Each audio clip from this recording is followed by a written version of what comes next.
ચલો મિત્રો 21મો દાખલો રકમ જેવો સમય છે કે વિધેય f આપેલું છે મિત્રો વિધેય f ની સ્થાનીય ન્યૂનતમ કિંમત x બરાબર 0 આગળ મળે છે વિધેય f ની સ્થાનીય ન્યૂનતમ કિંમત x બરાબર 0 આગળ મળે છે અને y બરાબર આપણે આપ્યું છે કે y બરાબર fx plus ax plus b y બરાબર fx plus ax plus b તો x બરાબર 0 આગળ y સ્થાનીય ન્યૂનતમ હોય જો એનો મતલબ a અને b કેવા લઈએ તો y a અને b ની કિંમત કેવી લેવામાં આવે તો y x બરાબર 0 આગળ સ્થાનીય ન્યૂનતમ થાય બરાબર છે હવે તમારે રકમમાં શું સમજવાનું કે રકમમાં એમ કીધું છે કે એક વિધેય f છે x બરાબર 0 આગળ આ વિધેય કેવું છે સ્થાનીય ન્યૂનતમ કિંમત ધરાવે છે એનો મતલબ સ્થાનીય ન્યૂનતમ છે x બરાબર 0 આગળ વિધેય f સ્થાનીય ન્યૂનતમ છે હવે y બરાબર આપ્યું છે fx ax b એ પણ x બરાબર 0 આગળ સ્થાનીય ન્યૂનતમ થાય જો a અને b કેવા લઈએ તો a અને b ની કિંમત માંગી છે એવી કિંમત a અને b ની આપણે કહેવાની છે કે જેથી y x બરાબર 0 આગળ કેવું થાય સ્થાનીય ન્યૂનતમ ઓકે ચાલો જુઓ તો મિત્રો વ્યવસ્થિત પહેલાથી લખીને મેં કમ્પ્લીટ રાખ્યું છે વ્યવસ્થિત જોજો સ્ટેપ બાય સ્ટેપ લખેલું છે વ્યવસ્થિત લખશો તો જલ્દી યાદ રહેશે કે y બરાબર fx બરાબર ax b ઓકે હવે સ્થાનીય મહત્તમ કે ન્યૂનતમ માટે દ્વિતીય વિકલિત કસોટીનો ઉપયોગ કરવો દ્વિતીય વિકલિત કસોટી એટલે બે વાર વિકલન કરવાનું ઓકે તો પહેલું વિકલન કરીએ તો y નું dy by dx fx નું f dash x ax નું a અને અચળ b નું 0 જે +0 એવું લખવાની જરૂર નથી તો આનું પહેલું વિકલન આપણે થઈ ગયું હવે બીજું વિકલન કરીએ તો d2y dx2 આને કહેવાય બીજી વાર x ની સાપેક્ષે વિકલન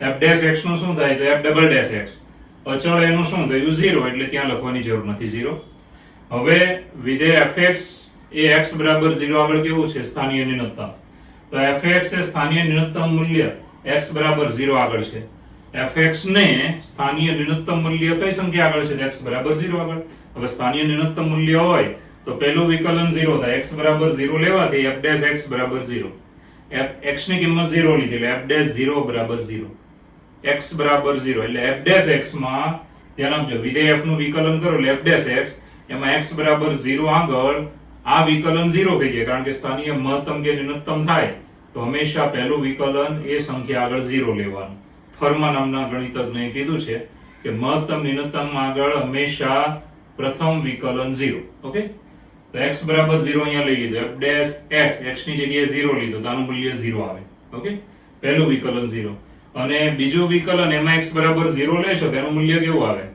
તો ગ્રેટર ધેન 0 તો જ સ્થાનીય ન્યૂનતમ ગ્રેટર ધેન 0 તો સ્થાનીય ન્યૂનતમ ઉલટું કહેવાનું ગ્રેટર ધેન 0 તો સ્થાનીય ન્યૂનતમ યાદ રાખજો એટલે વિધેય f x બરાબર 0 આગળ સ્થાનીય ન્યૂનતમ હોય તો પહેલું વિકલન 0 થાય અને બીજું વિકલન 0 થી મોટું થાય આટલું યાદ રાખજો ચાલો હવે મિત્રો આગળ વધીએ હવે y ધ્યાન આપજો y નું વિકલન થાય dy by dx y નું x બરાબર 0 આગળ એને વ્યાખ્યાયિત પહેલા કરી દઈએ છે x બરાબર 0 આગળ x બરાબર 0 આમાં લઈ લેવાનો જો x ની જગ્યાએ 0 મેં લઈ લીધો ઓકે એટલે આપણને મળ્યો f dash 0 plus a f dash 0 બરાબર તો હમણાં જ આપણે અહીંયા લાવેલા આ છે f dash 0 f dash 0 બરાબર શું છે તો 0 એ અહીંયા લઈ લેવાનું એટલે a મળ્યો એટલે આ પદ આપણને મળી ગયું a ઓકે હવે મિત્રો આગળ વધીએ તો y x બરાબર 0 આગળ સ્થાનીય ન્યૂનતમ હોય તો શું થાય x બરાબર 0 આગળ સ્થાનીય ન્યૂનતમ હોય તેનું પહેલું વિકલન x બરાબર 0 આગળ કેવું થાય 0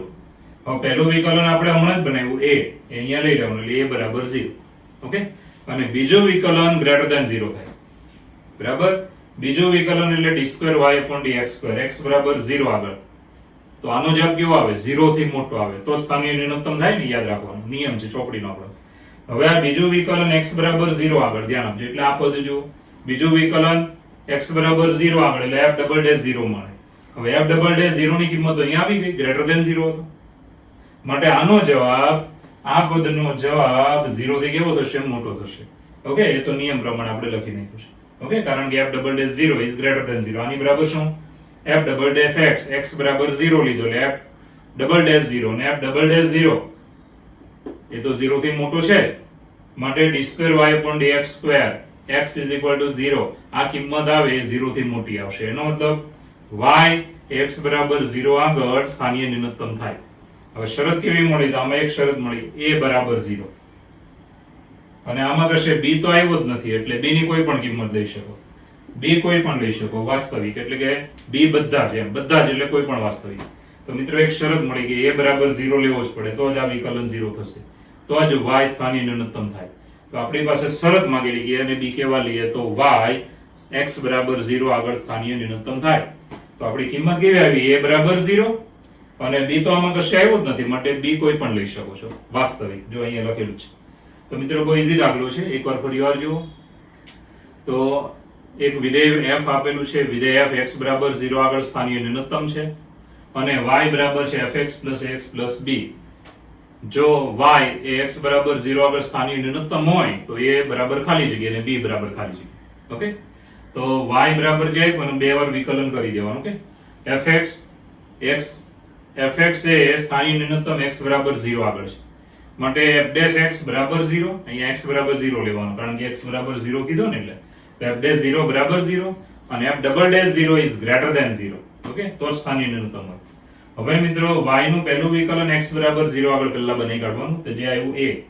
હવે જો y x બરાબર 0 આગળ સ્થાનીય ન્યૂનતમ હોય તો x બરાબર 0 આગળ પહેલું વિકલન 0 થાય અને x બરાબર 0 આગળ બીજું વિકલન greater than 0 થાય. અને greater than 0 એ તો બરાબર જ છે કારણ કે અહીંયા ઇક્વલ છે f double dash 0 એ તો ભાઈ greater than 0 છે એટલે આ પણ 0 થી મોટું થશે એટલે સ્થાનીય ન્યૂનતમ થાય જ છે.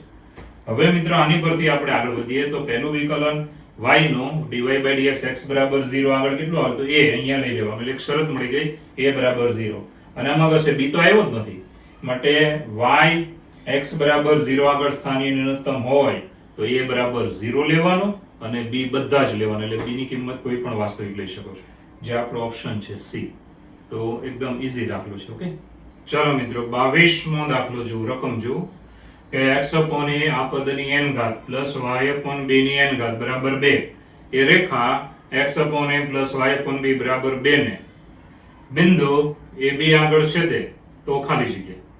તો n ની કિંમત કેવી લઈ શકો? n કેવો લઈ શકો? તો n આપણે બરાબર ખાલી જગ્યા એવું વિચારવાનું. ઓકે, તો મિત્રો પહેલી વાત એ કે વક્ર અને રેખા આપી છે બંને એક બિંદુમાં છેદે છે તો એક જ બિંદુમાં છેદે છે તો n કેવો લઈ શકો? તો મિત્રો n એવો લેવાનું કે ડાબા જબા સમાધાન થાય. તો એકદમ ઈઝી રીત હું તમને આપી રહ્યો છું, બાકી વિકલન ને સ્પર્શક ને એની રીત બહુ અઘરી પડશે. તો આપણે એકદમ ઈઝી સમાધાનની રીત લઈએ છીએ. તો જુઓ બરાબર છે, આ વક્ર છે અને આ રેખા છે. હવે વક્ર એ રેખાને બિંદુ AB આગળ છેદે છે, બંને એક બિંદુએ છેદે છે. હવે આ બિંદુ આપણે આમાં ડાબામાં લઈએ છીએ, વક્રમાં લઈ લઈએ છીએ. x ની જગ્યાએ લેવાનો, y ની જગ્યાએ b લેવાનો. સાદરૂપ આપીએ તો 1 ની n ઘાત પ્લસ 1 ની n ઘાત. હવે 1 ની ગમે તેટલી ઘાત હોય એક જ આવે એટલે n તમે વાસ્તવિક કોઈ પણ લઈ લો, તમારી ઈચ્છા હોય તો લઈ લો, બરાબર છે, તો એક જ આવશે. એટલે 1 ની ગમે તેટલી ઘાત એ 1 માટે 1 વત્તા 1 2. તો આ 2 જે હતા મિત્રો એ 2 અહીંયા છે જ. ઓકે, હવે રેખામાં પણ એ બિંદુ મૂકવાનું, એમાં n નથી, ન મૂકો તો કોઈ પ્રોબ્લેમ નથી પણ છતાંય લખીએ છીએ કે ભાઈ x ની જગ્યાએ અને y ની જગ્યાએ b બરાબર ઉડી જાય 1 વત્તા 1 એટલે આનો જવાબ પણ 2 છે જ. બરાબર, સેમ આ જવાબ અહીંયા આવી ગયો, આ જવાબ અહીંયા આવી ગયો, ડાબા બરાબર જબા થઈ જાય. પણ મેઇન પોઈન્ટ આપણો આ છે કે n ની કિંમત કઈ લીધી તો ગમે તે વાસ્તવિક લઈ શકો છો. આમ n કોઈ પણ લઈ શકાય, n ની કિંમત તમે કોઈ પણ લઈ શકો છો માટે આન્સર C, n ની કોઈ પણ કિંમત લઈ શકો છો કે નો પ્રોબ્લેમ.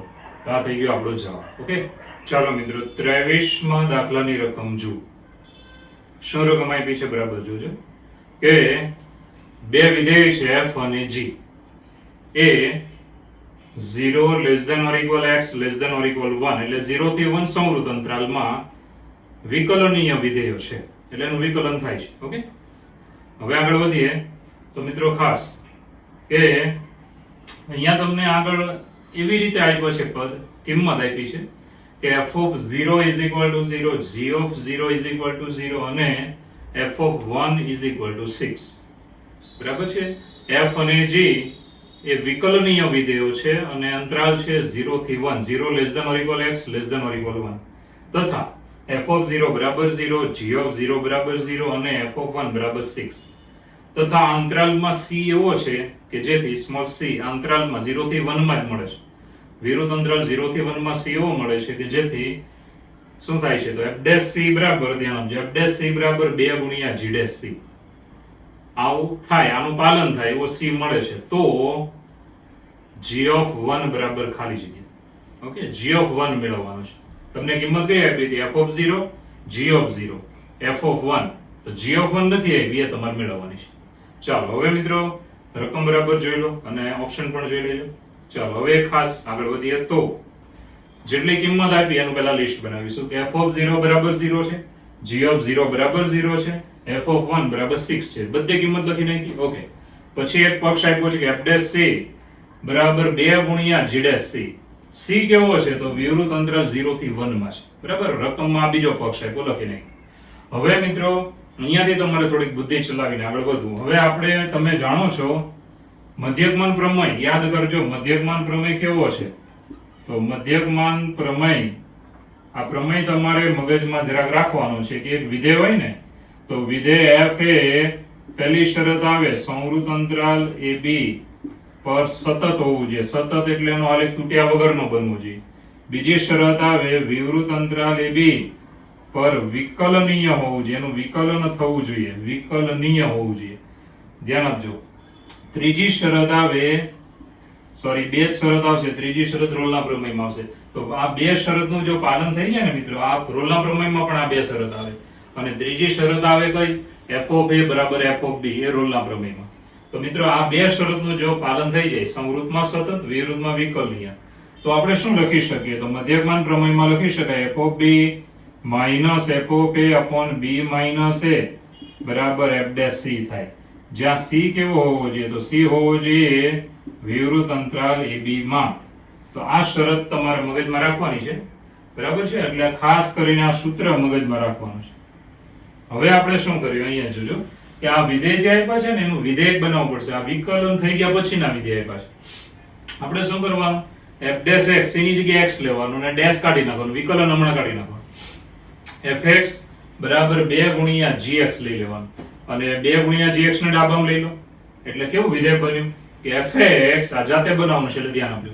fx પેલું પદ આ બાજુ લીધું -2 ગુણ્યા gx, વિકલન કર્યા વગરનું લેવાનું કારણ કે પછી તમે વિકલન કરશો ને એટલે એ પદ બેઠું આવી જશે.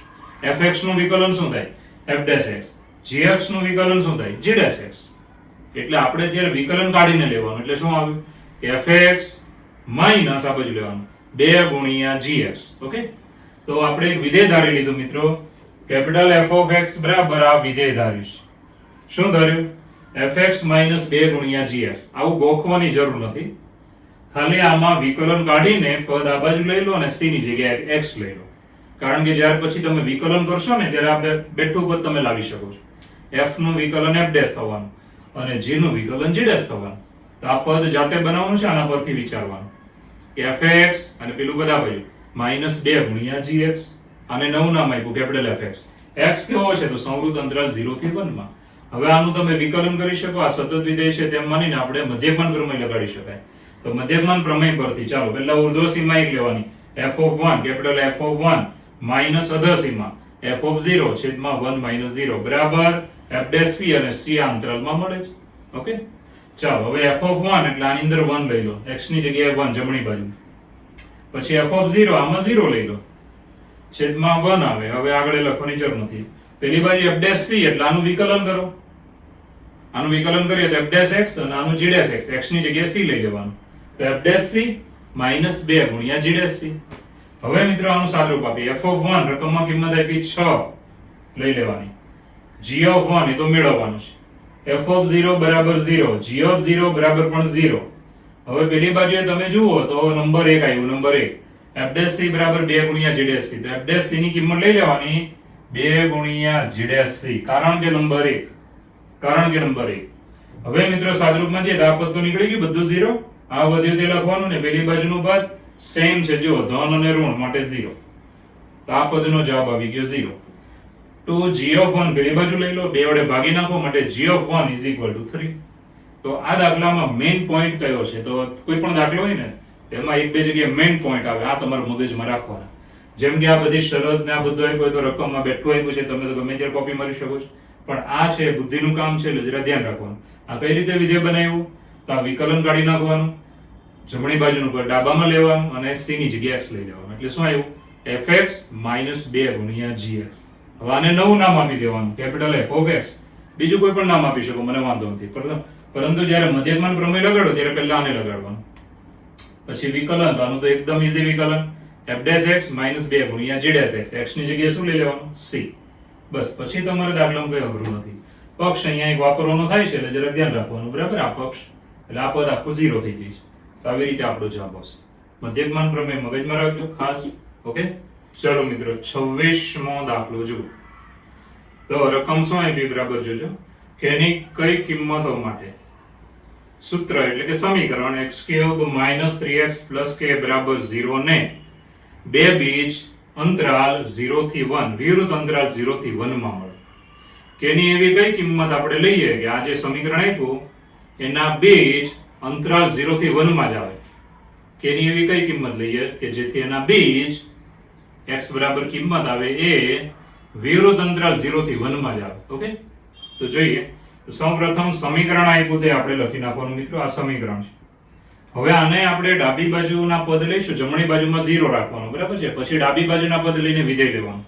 ધારો કે fx બરાબર x³ - 3x + k અને x કેવો છે તો વિરુદ્ધ અંતરાલ 0 થી 1 માં છે. આ વિધેય બનાવવાનું, સમીકરણમાંથી વિધેય. જમણી બાજુએ 0 રાખવાનું ફરજિયાત, કારણ કે એ બાજુના પદ બધા નહીતર આ બાજુ લઈને પછી 0 રાખવાનું. અને હવે ડાબાને વિધેય બનાવી નાખવાનું.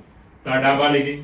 ઓકે, ફરજિયાત જો પેલી બાજુ 5 હોય તો 5 આ બાજુ લેવા પડે, પછી ડાબા લેવાની. ઓકે, તો એ વિધેય બની ગયું. હવે આનું એકવાર વિકલન કરીએ તો ઘાત આગળ ઘાતમાંથી એક બાદ 3x ના 3, કારણ કે x નું 1 એટલે 3 × 3, k નું 0. હવે મિત્રો રોલનું પ્રમેય યાદ કરો. રોલના પ્રમેયમાં 3 શરત છે. પહેલી શરત કઈ કે સંવૃત અંતરાલમાં સતત, વિરુદ્ધમાં વિકલનીય. બીજી શરત વિરુદ્ધમાં વિકલનીય. અને ત્રીજી શરત બંને બાઉન્ડ્રી લેવાની કે f of a બરાબર f of b. આ બાજુની કિંમત મૂકો, જે જવાબ આવે તેવો જવાબ આ બાજુની કિંમત મૂકો, સેમ જ આવે. એટલે f of a બરાબર f of b. તો શું થાય? તો રોલના પ્રમેય થાય f' બરાબર 0. તો આપણે રોલનો પ્રમેય અહીંયા લગાડીશું એટલે f' બરાબર 0 લઈ લેવાનું, બરાબર છે? હવે f' એટલે અહીંયા નંબર 1 માં x ની જગ્યાએ c લઈ લેવાનું, કારણ કે નંબર 1 બરાબર. નંબર આપી શકો છો, MCQ છે, ગમે ત્યારે રફ ગણતરીમાં જેટલું લખો તેટલું, પરંતુ અત્યારે વ્યવસ્થિત લખવાનું. x ની જગ્યાએ c લઈ લેવાનું એટલે f' મળે કે 3c² - 3. ચાલો આવી ગયો. x ની જગ્યાએ શું લીધો? c. હવે 3 પેલી બાજુ 3 3 ઉડી જાય, c² બરાબર 1 માટે c બરાબર +-1. હવે આ બંને કિંમત આ અંતરાલમાં નથી, કારણ કે આ 1 છે ને પણ વિવૃત અંતરાલ છે એટલે 1 લેવાય નહીં. તો આ બંને કિંમત અંતરાલમાં આવતી નથી, તો માટે c એવો મળતો જ નથી કે અંતરાલમાં આવે. એનું બીજ મળ્યું ન, ધ્યાન આપજો, બીજ મળ્યું ન કહેવાય. જો અંતરાલમાં આવે ને તો જ બીજ મળ્યું કહેવાય. તો માટે એક પણ બીજ ન મળે. માટે k ની કિંમત તમે ગમે તે લઈ લો, c એટલે કે બીજ આ અંતરાલમાં આવશે નહીં. તો k ની એક પણ કિંમત એવી આપણને મળતી નથી કે જેથી આના બીજ મળે કે જે અંતરાલમાં આવે, બરાબર? શરત પ્રમાણે અંતરાલમાં આવે એવા બીજ મળતા નથી. એટલે k ની કોઈ પણ કિંમત ન મળે કે જેથી આપેલી રકમનું પાલન થાય. એનો મતલબ બીજ, બે બીજ આ અંતરાલમાં આવે. બે બીજ મળ્યા પરંતુ અંતરાલમાં આવતા નથી. તો k ની કોઈ પણ કિંમત ન મળે, જે આપણો આન્સર ડેલી છે. તો એક વખત ફરી વાર જોઈ લો. સમીકરણ આપ્યું, જમણી બાજુ 0 ફરજિયાત રાખવાની, ડાબાને વિધેય લઈ લો, પછી એનું એકવાર વિકલન કરો, રોલનું પ્રમેય લગાડી દો f' બરાબર 0 લઈને. અને મિત્રો હવે અહીંયા c લઈને આપણે કિંમત લાવો, એના બીજ બને. બીજ અંતરાલમાં આવતા નથી, એટલે k ની કોઈ પણ કિંમત એવી મળતી જ નથી કે આ બીજ અંતરાલમાં આવે. ઓકે, એટલે આપણો આન્સર કયો થયો? ડેલી. ચલો મિત્રો 28મો દાખલાની રકમ જુઓ. બરાબર છે? શું આપી છે કે થીટા કોણે, ધ્યાન આપજો, કોઈ દડાને પ્રક્ષિપ્ત કરી, આમ તો ફિઝિક્સનો દાખલો છે, તમે હવે ભણ્યા હશો, બરાબર? થીટા કોણે કોઈ દડાને આમ પ્રક્ષિપ્ત કરી, એનો મતલબ કિક મારીએ તો દડો આવી રીતે આમ જઈને આગળ પડશે, બરાબર? થીટા ખૂણો કેવો હોય તો 0 થી મોટો પરંતુ 90 થી નાનો. 90 એટલે આમ દડો ઉપર નથી ફેંકવાનો, સમક્ષિતિજ દિશા સાથે લઘુકોણ બનાવીને તમારે કિક મારવાની છે. ઓકે, અહીંયા તમે જાણો છો કે પ્રારંભમાં વેગ v છે, દડાનો પ્રારંભિક વેગ v છે, પછી t સમયે દડાએ પ્રાપ્ત કરેલી ઊંચાઈ h છે, t સમયે દડાએ પ્રાપ્ત કરેલી ઊંચાઈ h છે. હવાનો અવરોધ આપણે અવગણવાનો છે. તો એક સૂત્ર આપ્યું છે જે તમે આમ પણ ફિઝિક્સમાં ભણી ગયા છો કે h બરાબર v sin θ ગુણ્યા t માઇનસ 4.9 t સ્ક્વેર. તો મિત્રો થીટા ખૂણો કેવો રાખવો જોઈએ, થીટાની કિંમત કેવી રાખવી જોઈએ કે જેથી મહત્તમ સમક્ષિતિજ વિસ્તાર મળે. અહીંયા રકમમાં ગતિ આપ્યું છે પણ ગતિની જગ્યાએ શું લેવાનું છે? વિસ્તાર. બરાબર છે? મહત્તમ સમક્ષિતિજ વિસ્તાર એનો મતલબ દડાએ પ્રાપ્ત કરેલો મહત્તમ અંતર. ઓકે, તો મિત્રો એ થીટા ખૂણો કેટલો રાખે કે જેથી દડો દૂરમાં દૂર જાય. ઓકે, એ તો તમને ખબર જ છે. 45 નો ખૂણો હોય તો ફિઝિક્સમાં તમને ખબર છે કે એક્ઝેક્ટ 45 ના ખૂણે જો કિક અહીંયાથી મારીને દડો 45 ના ખૂણે આપણે ફેંકવામાં આવે અથવા એને મોકલવામાં આવે તો મહત્તમ સમક્ષિતિજ વિસ્તાર એનો બને. ઓકે, એટલે મહત્તમ અંતર કાપે. તો મિત્રો ફિઝિક્સમાં તમે ભણી ગયા છો અને જવાબ તમને મોઢે છે કે π/4 45 ના ખૂણે કિક મારવી જોઈએ. ઓકે, તો જોઈએ આપણો જવાબ કઈ રીતે બને છે. તો સૌપ્રથમ આવી આકૃતિઓ ફિઝિક્સમાં તમે જોઈ હશે. અહીંયા O આગળ દડો છે ત્યાંથી આપણે આમ કિક મારીએ છીએ. પ્રારંભિક વેગ આપણે કિક મારીએ ત્યારે વેગ કેટલો છે v અને ખૂણો કેટલો બન્યો છે થીટા. ઓકે, પછી દડાની નીચે તરફ ધ્યાન આપજો, એનું વજન બળ લાગશે mg. બરાબર છે? દળ ગુણ્યા ગુરુત્વ પ્રવેગ. પછી એને જે કાપેલું અંતર છે ધ્યાન આપજો, એ અંતર છે r, કેપિટલ r નામ આપ્યું છે, કાપેલું અંતર. ઓકે, હવે મિત્રો દડાનો સમક્ષિતિજ ઘટક કયો આવે તો v cos θ. શિરોલંબ ઘટક કયો આવે તો v sin θ. અને ગુણ્યા સમય કરો તો એનું અંતર મળી જશે આગળ જતા. જો શું આવે તો સમક્ષિતિજ ઘટક ગુણ્યા સમય કરવાનો એટલે તમને કાપેલું અંતર મળી જાય. એ રીતે ઉર્ધ્વ દિશામાં કાપેલું અંતર મેળવવું હોય તો શું કરવાનું? શિરોલંબ ઘટક ગુણ્યા સમય કરવાનો કે v sin θ ગુણ્યા સમય એટલે t. ઓકે, તો જોઈએ. આ તો તમને સૂત્ર આપ્યું છે પરંતુ વેગનો સમક્ષિતિજ ઘટક v cos θ છે. બરાબર? હવે આપણે h બરાબર આપણું આ સૂત્ર છે મિત્રો, h બરાબર સૂત્ર v sin θ ગુણ્યા t minus 4.9 t square. Okay, સમક્ષિતિજ વિસ્તાર માટે ઊંચાઈ 0 હોય, હાઈટ 0 હોય, તમારે તો આ અંતર લેવાનું છે. બરાબર? તો ઊંચાઈ કેટલી લેવાની? 0, કારણ કે પછી તો દડો ત્યાં જમીન પર આવી ગયો હોય. માટે h બરાબર 0 આની અંદર લઈ લો. હવે એક t ઉડી જાય કારણ કે સમય 0 ન હોય તો એક t ને ઉડાડો, બાકીના t ને કરતા બનાવો એટલે v sin θ સોરી માઈનસ વાળો પદ આ બાજુ એટલે કે 4.9 એક t ઉડી ગયો છે ગુણ્યા t બરાબર v sin θ. આ t ઉડી ગયો છે. વધ્યો શું તો t બરાબર 4.9 ને છેદમાં લઈ લીધા v sin θ છેદમાં 4.9. ઓકે, આ સમય મળ્યો. આ મહત્તમ અંતર કાપવા માટેનો સમય મળી ગયો. હવે સમક્ષિતિજ વિસ્તાર r લઈએ છીએ. ઓકે, સમક્ષિતિજ વિસ્તાર r, આ એનું સૂત્ર છે કે સમક્ષિતિજ ઘટક લઈ લો ગુણ્યા સમય. સમક્ષિતિજ ઘટક છે v cos θ ગુણ્યા સમય. હવે મિત્રો t ની કિંમત અહીંયાથી આ લઈ લેવાની. ચલો, v ના છેદમાં 4.9 sin θ cos θ, બે વડે ગુણો બે વડે ભાગો, સૂત્ર બની ગયું 2 sin θ cos θ એટલે સૂત્ર કયું બન્યું? sin 2θ. હવે આની અંદર વેગ એ તો ભાઈ તમે પ્રારંભમાં જે આપ્યો તે જ છે. sin 2θ એ ખૂણો છે, અંદર આપણે તો ખૂણો મેળવવો છે. તો આ પદ મહત્તમ ક્યારે આવે તો v છે v સ્ક્વેર એ તો ધન જ રહેવાનું છે. બરાબર છે? 0 ને 0 થી મોટું રહેવાનું છે. આ 2θ sin 2θ એ પદની મહત્તમ કિંમત કેટલી થાય તો sin નો વિસ્તાર બધાને મળે છે કે sin ની કિંમત -1 થી 1 સુધી આવે. મોટામાં મોટી કિંમત કેટલી આવે તો 1. તો આની મોટામાં મોટી કિંમત લઈએ તો આપણે આનો જવાબ મોટામાં મોટો મળે. તો sin 2θ મહત્તમ, ધ્યાન આપજો, સમક્ષિતિજ વિસ્તાર માટે, મહત્તમ સમક્ષિતિજ વિસ્તાર માટે sin 2θ બરાબર 1 લેવાનું. sin 2θ બરાબર કેટલું લેવાનું? 1. તો મિત્રો 1 લઈએ તો 1 એટલે sin π/2 લઈ શકો તમે. બંને બાજુએ sin નીકળી જાય માટે 2θ બરાબર π/2. માટે θ બરાબર કેટલા થયા? π/4, બે છેદમાં ગયા. તો θ બરાબર π/4. તો તમે આમ પણ તમે મોઢે રાખી શકો છો ઈઝીલી. તમારો દાખલો ગણ્યા વગર તમને જવાબ મોઢે હોય. ફિઝિક્સ ભણ્યા છો તમે. શું કે મહત્તમ સમક્ષિતિજ વિસ્તાર પ્રક્ષિપ્ત ગતિ માટે ઇટ્સ અ પ્રોજેક્ટાઇલ મોશન. બરાબર છે? પ્રક્ષિપ્ત ગતિ માટે ધ્યાન આપજો, મહત્તમ સમક્ષિતિજ વિસ્તાર ક્યારે મળે કે જ્યારે પ્રક્ષેપણ કોણ, બરાબર છે, પ્રોજેક્શન એંગલ પ્રક્ષેપણ કોણ કેટલો હોવો જોઈએ? π/4. π/4 થી નાનો હોય કે π/4 થી મોટો હોય તો બંનેમાં તમને મહત્તમ સમક્ષિતિજ વિસ્તાર ન મળે. એક્ઝેક્ટ 45 નો ગણો. આખો દાખલો આપણે ગણ્યો છે મિત્રો. ફિઝિક્સમાં તમારે ગણવાના આવા આવ્યા છે, પરંતુ મેથ્સમાં તમારે આવું પહેલી વાર છે બધું. એટલે મિત્રો ખાલી યાદ રાખજો, બહુ ઈઝી છે, કઈ નથી, થોડું ફિઝિક્સ આવડવું જોઈએ.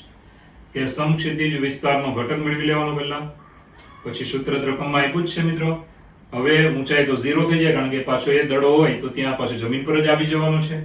h બરાબર 0 લઈને t મેળવો. આ સમય મળી ગયો. હવે સમક્ષિતિજ વિસ્તાર લેવાનો કે ભાઈ એનો ઘટક એ દિશાનો ઘટક ગુણ્યા સમય લઈ લીધો. અહીંયા sin θ cos θ આવે એટલે બે વડે ગુણવાનું, બે વડે ભાગવાનું, sin 2θ બનાવવાનું. હવે આને મહત્તમ કરવો હોય મારે તો આ પદની કિંમત મારે મહત્તમ લેવી પડે. તો sin 2θ બરાબર કેટલા લેવા પડે? 1. માટે 2θ બરાબર π/2, માટે θ બરાબર π/4. તો આવી રીતે ઈઝી દાખલો છે અને ફિઝિક્સમાં તમે ભણ્યા છો એટલે તમને મારી કરતા વધારે જ આવડતું હશે. ઓકે, ચલો મિત્રો 30મો દાખલો જુઓ. શું રકમ આપી? xy બરાબર a² ના સ્પર્શક બરાબર ના x1 y1 બિંદુ આગળનો સ્પર્શક xy બરાબર a² એ વક્ર છે. તો આ વક્રના x1 y1 બિંદુ આગળનો સ્પર્શક અને અક્ષો એના વડે બનતા ત્રિકોણનું ક્ષેત્રફળ છે. ઓકે, તો પહેલા તો xy બરાબર a². આ વક્ર કેવું આવે એ બરાબર જુઓ. કે ધારો કે આપણી પાસે આ અક્ષો છે મિત્રો. ચાલો x અક્ષ, y અક્ષ, ઉગમ બિંદુ. હવે તમારે વક્ર કયો છે? તો xy બરાબર a². એ હંમેશા આવી રીતે દોરવાનો, અક્ષોને છેદે નહીં એનું ધ્યાન રાખો, એની નજીક દોરવાનું છે. તો આવી રીતે એક વક્ર આપણો બનશે, ધ્યાન આપજો. આમ અક્ષોની નજીક આવે પરંતુ અક્ષોને છેદવો જોઈએ નહીં. ઓકે, આવી રીતે વળાંક લઈ લેશે આમ કરીને આમ. ઓકે, આ છે વક્ર કયો? તો xy બરાબર a². મોઢે રાખજો, કામનો છે. આપણે સંકલન વાળું ચેપ્ટર આવશે, ક્ષેત્રફળ વાળું, એની અંદર પાછું આવું દોરવાનું આવશે, એટલે જરાક ધ્યાન રાખજો. xy બરાબર a². તો મિત્રો હવે આનો એક સ્પર્શક લઈએ આપણે. ચાલો, આ સ્પર્શક છે માની લઈએ. આ વક્રનો એક બિંદુએ છેદતો સ્પર્શક. ચાલો, આ જે બિંદુ છે રકમમાં આપ્યું છે આપણને x1 y1. આવી રીતે આ બિંદુ રકમમાં આપ્યું છે, વક્રનો સ્પર્શક ને દોર્યો. હવે મિત્રો આ જે અક્ષોને છેદે તે બિંદુ a લઈએ અને આ બિંદુ b લઈએ. બરાબર, a અને b. ખબર પડી ગઈ ને? એકદમ ઈઝી થઈ ગયું છે. x અક્ષને એ બિંદુમાં સ્પર્શક છે તે અને y અક્ષને બે બિંદુમાં આ સ્પર્શક છે. રેડી? અને પેલો વક્ર હતો, વક્રનો સ્પર્શક. હવે રકમ સમજો કે વક્રનો x1 y1 બિંદુ આગળનો સ્પર્શક અક્ષોને છેદે તો બનતા ત્રિકોણનું ક્ષેત્રફળ છે. તો ત્રિકોણ ક્યાં બન્યો? તમે જુઓ, આ ત્રિકોણ છે. આ ત્રિકોણનું આપણે શું મેળવવાનું છે? ક્ષેત્રફળ. તો મિત્રો આવું બધું તમારે વિચારતા શીખવાનું છે, તો તમે JEE માં સારા માર્ક્સ લાવી શકો છો. બરાબર? એટલે સાહેબ વિચાર એટલું નહીં, તમારે પણ વિચારવાનું. તો આ ત્રિકોણનું ક્ષેત્રફળ આપણે લાવીશું. તો પહેલા તો સ્પર્શક મેળવવો પડશે મિત્રો. તો આનું વિકલન કરીશું. ગુણાકારનો કાર્ય નિયમ. ડાબી બાજુમાં x અને y ગુણાકારમાં છે, માટે ગુણાકારનો કાર્ય નિયમ. ચાલો, પહેલું પદ એમ નામ, બીજાનું વિકલન y નું dy/dx, y એમ નામ, x નું વિકલન 1, જમણી બાજુ a² અચળ પદનું 0. ચાલો, આમાંથી dy/dx ને કરતા બનાવીએ તો dy/dx બરાબર -y/x. હવે આ છે ને વ્યાપક ઢાળ એવો કોનો? તો વક્રના કોઈ પણ સ્પર્શકનો ઢાળ, એને કહેવાય વ્યાપક ઢાળ. સ્પર્શકનો વ્યાપક ઢાળ એટલે કોઈ પણ સ્પર્શકનો ઢાળ. હવે આપણને ચોક્કસ બિંદુ આપ્યું છે, તો આ બિંદુએ ઢાળ બનાવીશું. તો માટે x1 y1 આગળના સ્પર્શકનો ઢાળ ઇઝ ઇક્વલ ટુ, ચાલો આની અંદર y ની જગ્યાએ y1 ને x ની જગ્યાએ x1 લઈ લેવાનું. આ ઢાળ મળી ગયો. હવે ઢાળ બિંદુ સૂત્ર મૂકી દેવાનું. તો બહુ ઈઝી છે, ધ્યાન આપજો. સ્પર્શક, ચાલો ઢાળ બિંદુ સૂત્ર, બિંદુ તો x1 y1 જ છે, તો y y1 બરાબર ઢાળ છે -y1 છેદમાં x1 કૌંસમાં x x1. આ આપણને સ્પર્શક મળ્યો. ખાસ ધ્યાન રાખજો, આ સ્પર્શક મળ્યો મિત્રો. ઘણા કે આટલો ડેન્જર, તો ભાઈ ઘણી વસ્તુ ડેન્જર પણ હોય, આપણે શાંતિથી જોવાની. તો આ સ્પર્શક મળ્યો. હવે મિત્રો આ સ્પર્શક x અક્ષને a બિંદુમાં છેદે છે અને y અક્ષને b બિંદુમાં છેદે છે. આ પેલા બે બિંદુ બનાવવા પડશે આપણે. તો જો x અક્ષને a બિંદુમાં છેદે તો મિત્રો એ બિંદુનો કયો યામ 0 હોય? y યામ 0 હોય. તો ખાસ ધ્યાન આપજો, આ સ્પર્શક x અક્ષને એ બિંદુમાં છેદે છે અથવા છેદે તો ચાલો y યામ 0 લેવાનું. તો y બરાબર 0 લેતા આની અંદર y બરાબર 0 લઈ લો એટલે શું આવશે વિચારવાનું કે 0 y1 બરાબર -y1 બાય x1 કૌંસમાં x x1. ચાલો y યામ 0 લીધો. જો y યામ 0. હવે શું થાય? તો હવે તમને ખબર પડી જાય, બંને બાજુએ માઈનસ ઉડી ગયા, y1 ઉડી ગયો, દેખાય ને? આ બાજુ 0 છે એટલે x1 પણ નીકળી જાય, છેદનો x1 આ બાજુ એટલે 0 ગુણ્યા x1 નીકળી જાય. વધ્યો શું? તો અહીંયા વધ્યું ફક્ત 0 x x1. માટે x બરાબર આવ્યું x1, x યામ મળી ગયો આપણને. માટે બિંદુ a ના યામ આવ્યા, therefore a of x1 0 છે. બિંદુ a ના યામ ધ્યાન આપજો, બિંદુ a ના યામ કેવા આવશે? જો તો પહેલા તો y1 ઉડી ગયો એટલે તમારે અહીંયા શું વધ્યું? માઈનસ એ ઉડી ગયા, બરાબર છે? 1 ના છેદમાં x1.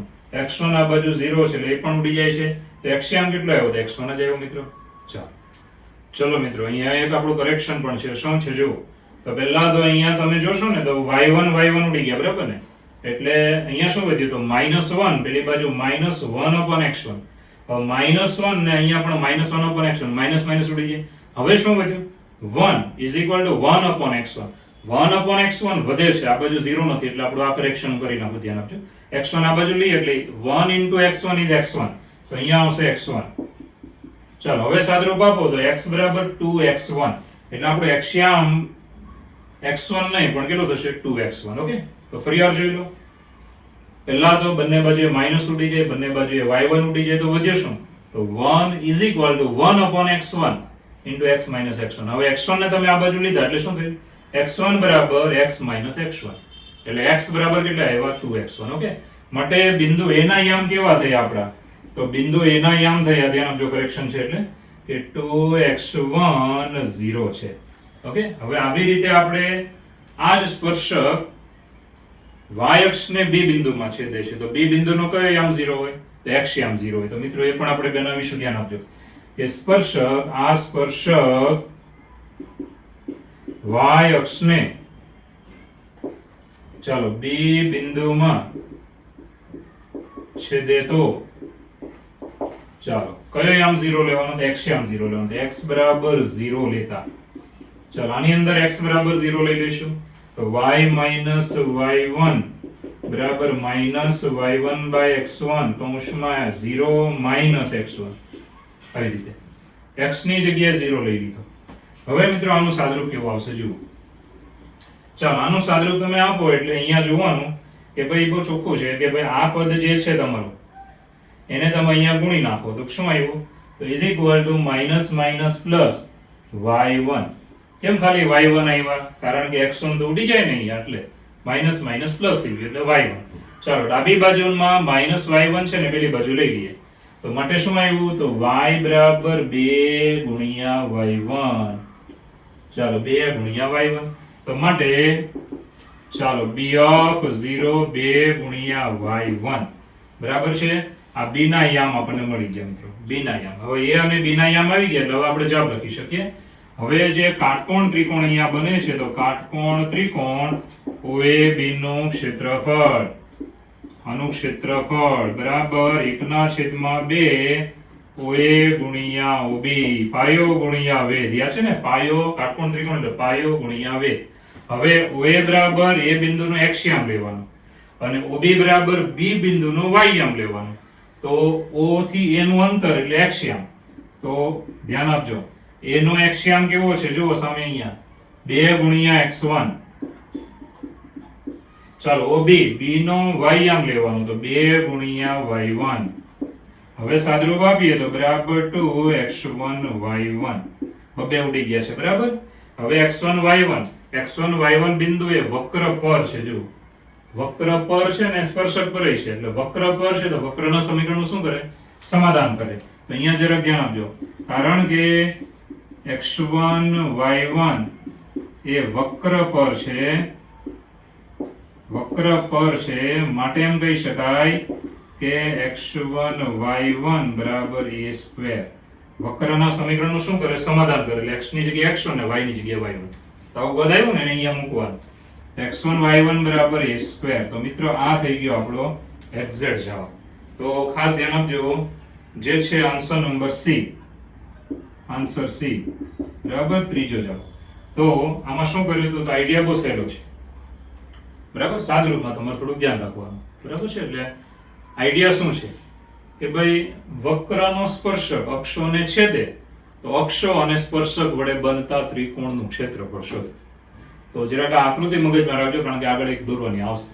એટલે xy બરાબર a સ્ક્વેર. આવા વક્રની આકૃતિ કેવી બને? તો મિત્રો a સ્ક્વેર છે બેકી ઘાત, એટલે પહેલા ચરણમાં મેં દોરી. જો એકી ઘાત હોત તો આપણે ત્રીજા ચરણમાં પણ દોરવાની થાય. ઓકે, બેકી ઘાત તો પહેલા ચરણમાં. ઓકે, અને અહીંયા નેગેટિવ પદ હોય તો ત્રીજા ચરણમાં આપણે દોરવાનું. હવે મિત્રો ખાસ ધ્યાન આપજો શું થાય તે. તો પહેલી વાત એ કે અહીંયા તમારે નેગેટિવ પદ હોય એટલે એનો મતલબ એવો થયો કે ભાઈ બેકી ઘાત છે એટલે પોઝિટિવ જ આવશે, એટલે આપણે પહેલા ચરણમાં દોરીએ છીએ.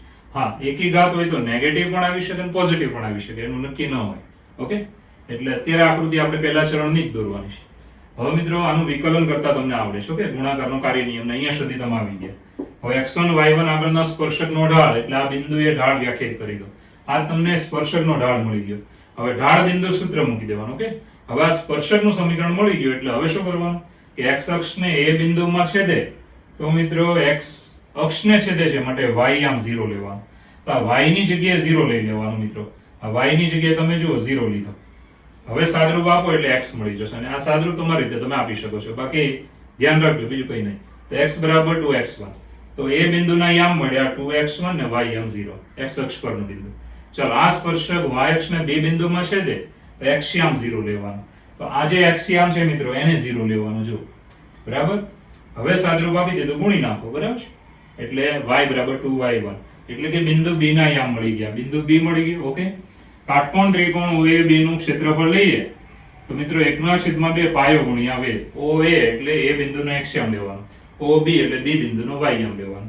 હવે અહીંયા સુધી તમે આવી ગયા ને પછી તમારે શું કરવાનું કે x1 y1 બિંદુ વક્ર પર છે માટે વક્રના સમીકરણનું શું કરે? સમાધાન કરે.